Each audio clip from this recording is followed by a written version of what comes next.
ഇന്ന് തന്നെ ഡൗൺലോഡ് ചെയ്യൂ. കാണൂ നിങ്ങളുടെ ഫേവറേറ്റ് ഷോസ്. ഇത് ഡ്രാമ തന്നെ. ഇത് തക്കൂട്ടാൻ കളിയാ.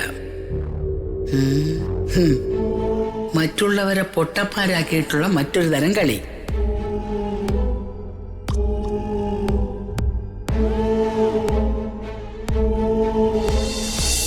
എനിക്ക് മാഡത്തിനോടുള്ള പ്രണയത്തെ പറ്റി ഇപ്പൊ തന്നെ അങ്ങ് തുറന്ന് പറഞ്ഞേക്കാം.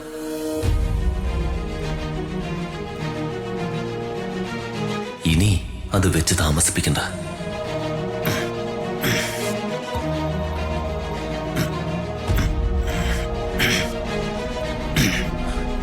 ഇതെന്താ ഇവിടെ പ്രസംഗിക്കാൻ പോവാണോ? അല്ല മാഡം, ഇനി ഞാൻ പറയാൻ പോകുന്നത് മാഡം കേൾക്കാൻ ആഗ്രഹിക്കുന്ന ഒരു കാര്യ. എനിക്ക് ഒന്നും കേൾക്കണ്ട. രാജുവിന്റെ സ്വഭാവമൊക്കെ എനിക്കറിയാം. മാഡം, ഞാനൊന്ന് പറഞ്ഞോട്ടെ. രാജുവിന്റെ വീട്ടുകാരുടെ മുൻപില് നമ്മൾ തമ്മിൽ ഒരു പ്രശ്നമില്ലാന്ന് വരുത്തണം. അത്രയല്ലേ ഉള്ളൂ. അതിന് ഞാനൊരു പരിഹാരം ഉണ്ടാക്കിക്കോളാം. ആക്ട് ചെയ്ത പോരെ? അത് ഞാൻ ഏറ്റു. നമ്മൾ തമ്മില് വളരെ ഹാപ്പിയായ മാരേജ് ലൈഫാണെന്ന് കാണിക്കാൻ എല്ലാവരുടെ മുൻപിൽ വളരെ നാച്ചുറലായ ആക്ടിങ്. അതുപോലെ ഞാൻ ചിലതൊക്കെ തീരുമാനിച്ചിട്ടുണ്ട്. എവിടെയാണെങ്കിലും എത്ര കഷ്ടപ്പെട്ടിട്ടാണെങ്കിലും ഞാൻ എന്റെ അമ്മയെ കണ്ടുപിടിക്കും.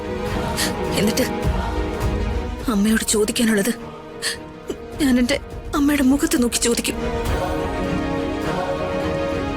എന്തിനായിരുന്നു എന്നെ ഇഷ്ടമില്ലാത്ത ഒരാളിനോട് എന്നെ കല്യാണം കഴിക്കാൻ നിർബന്ധിച്ചതെന്ന്? മാഡം, മാഡത്തെ എനിക്ക് ഇഷ്ടമല്ലെന്ന് മാഡത്തിനോട് ആരാ പറഞ്ഞ്? ഇനി ആര് പറയണം? ഇനി എനിക്ക് ചില ലക്ഷ്യങ്ങളുണ്ട്. ഇത്രയും നാളും ഞാൻ എന്റെ അച്ഛനെ ഇംപ്രസ് ചെയ്ത് ജീവിച്ചു. പിന്നെ പ്രണയം തോന്നിയവന്റെ താല്പര്യം അനുസരിച്ച് ജീവിച്ചു. അങ്ങനെ എല്ലാവരെയും സ്നേഹിച്ച് ജീവിച്ചു.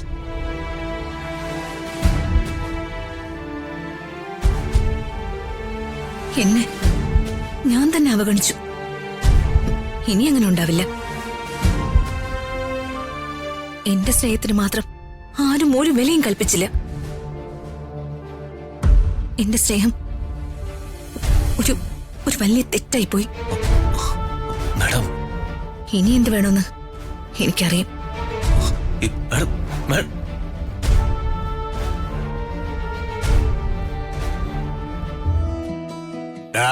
നിനക്കൊന്ന് ഓഫീസിൽ പോണ്ടേ? എനിക്ക് ഈ ഓഫീസിൽ കമ്പ്യൂട്ടർ മുമ്പിൽ ഇരിക്കുന്ന ജോലിയൊന്നുമില്ലല്ലോ. ഞാൻ അവരുടെ പി എ അല്ലേ. അവരുടെ പിറകെയും അവര് പറയുന്നിടത്തും ഇങ്ങനെ തേരാപാര നടക്കണം. അതാണ് എന്റെ ഉദ്യോഗം. നീ അവരെ സൂക്ഷിക്കണോട്ടറാ. ഇങ്ങനെ അപകടകാരിയായ ഒരു സ്ത്രീയെ എന്റെ ജീവിതത്തിൽ ഞാൻ കണ്ടിട്ടില്ല. ഞാൻ അവിടെ ജോലിക്ക് പോണെന്ന് പറഞ്ഞപ്പോഴേ അച്ഛൻ എനിക്ക് വാണിയെന്നാണല്ലോ. അതനുസരിച്ച് ഞാൻ നിൽക്കുള്ളൂ. അവളൊരു വെളുത്ത ചുവന്ന പിശാച, അതുകൊണ്ട് പറഞ്ഞതാ. എന്ന് വെച്ചാ അവള് ചമ്മഞ്ഞൂരി കിടക്കുന്ന ചെകുത്താനാണെന്ന് എനിക്ക് എന്നിട്ടറിയാം. എന്റെ അടുത്ത് വേല ഇറക്കിയ അവളെ ഞാൻ ഭൂതത്തെ കുപ്പിയിലാക്കുന്ന പോലെ കുപ്പിയിലാക്കി കടലിലെറിയും. അല്ല പിന്നെ അതുമല്ല, പാഷാണത്തി കൃമിയായ നിന്റെ അടുത്ത് ഫുറിഡാനിലെ കൃമിയായ അവളുടെ വേലത്തരങ്ങളൊന്നും നടക്കില്ലെന്ന് എനിക്ക് നന്നായിട്ടറിയാം. അല്ല, ആശാനും മേച്ചരിയൊക്കെ നേരത്തെ വന്ന് സ്ഥലം പിടിച്ച അത് കൊള്ളാല്ല. സ്ഥലം പിടിക്കുന്നത് ഞങ്ങള് കാപ്പി പിടിക്കാൻ വന്നതാ. നോക്കണ്ട, ബ്രേക്ക്ഫാസ്റ്റാ. ഇറച്ചി മീനൊന്നുമില്ല. ഇറച്ചി മീനും ഒക്കെ ഏത് ഡോഗിന് വേണം? ഓ, ഞാനതങ്ങ് മറന്നുപോയി. നിങ്ങള് ആശ്രമം സ്ഥാപിക്കാൻ പോവല്ലേ? ആശ്രമം ഞാനങ്ങ് അവസാനിപ്പിച്ച് തുടർന്നും ഭൗതിക ജീവിതം തുടരാൻ തന്നെ ഞാൻ തീരുമാനിച്ചു. അതായത് തിരിച്ചു കടിക്കാത്ത എന്തും തിന്ന് ഞാൻ ജീവിക്കും. ഏത് നാൽക്കാലിയേം തിന്ന് ജീവിക്കും.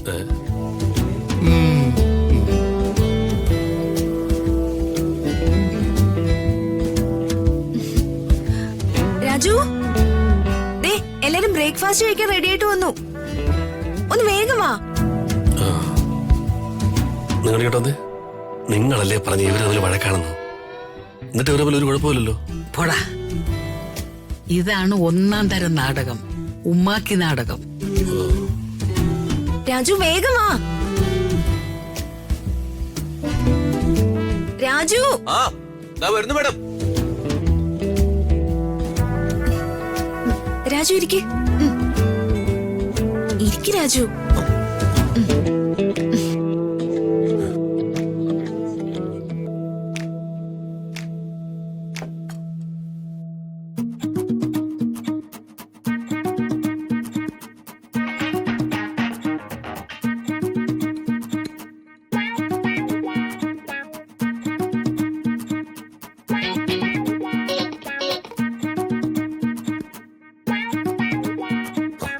അളിയന്റെ അമ്മ എന്താ എന്നെ ഇങ്ങനെ തുറച്ചു നോക്കുന്ന?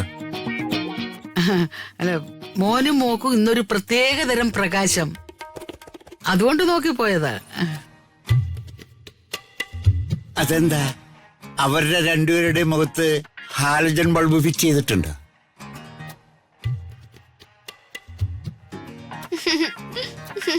ഓ, ഏറ്റവും ചെറുതിന് എന്തൊരു ഭയങ്കര ചിരി. അപ്പൂപ്പന്റെ കഷണ്ടിത്തലക്കിട്ട് ഓംപ്ലേറ്റ് അടിക്കുന്ന തലമുറ. അത് അപ്പൂപ്പന്റെ തലയിലിട്ടല്ല, അച്ഛമ്മയുടെ തലയിലിട്ട. അയ്യോ,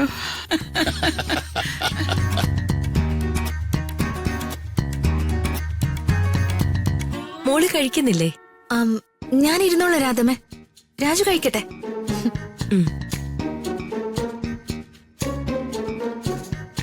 ഇത് അഡ്ജസ്റ്റ്മെന്റാ. അളിയന്റെ വിളറിയ മോന്ത കണ്ടറിയാം. ആ മോളെ, ഉച്ചത്തേക്ക് രാധമ്മ എന്തെങ്കിലും കഴിക്കാൻ തന്നു വരണോ? അതും മോള് നേരത്തെ വരൂ. ഒന്നും തന്നു വിടണ്ട രാധമ്മേ. ഞാനും രാജുവും കൂടി വേണമെങ്കിൽ പുറത്തുനിന്ന് കഴിച്ചോളാം.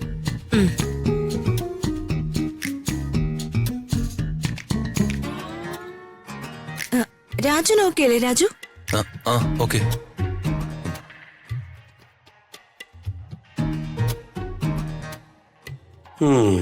ഇത് ഡ്രാമ തന്നെ.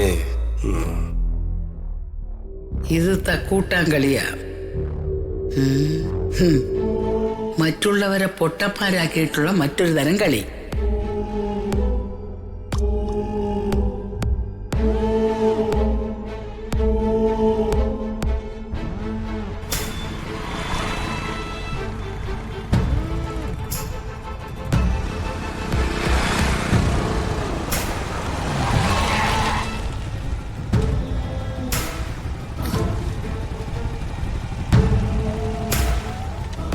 എന്താടോ?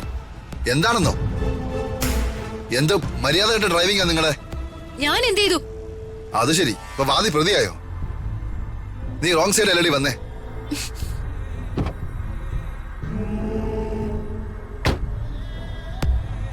Mind your words. നീ എന്ന് നിന്റെ വീട്ടിൽ പോയി നിന്റെ അമ്മയോ പെങ്ങളെ വിളിക്ക്. എടി, മര്യാദക്ക് സംസാരിച്ചില്ലെങ്കിലേ പെണ്ണാണെന്ന കാര്യം ഞാൻ മറക്കും. നീ എന്ത് ചെയ്യൂടാ? എനിക്ക് അതൊന്ന് കാണണമല്ലോ. എന്താടി? എന്താ പ്രശ്നം? അകലേ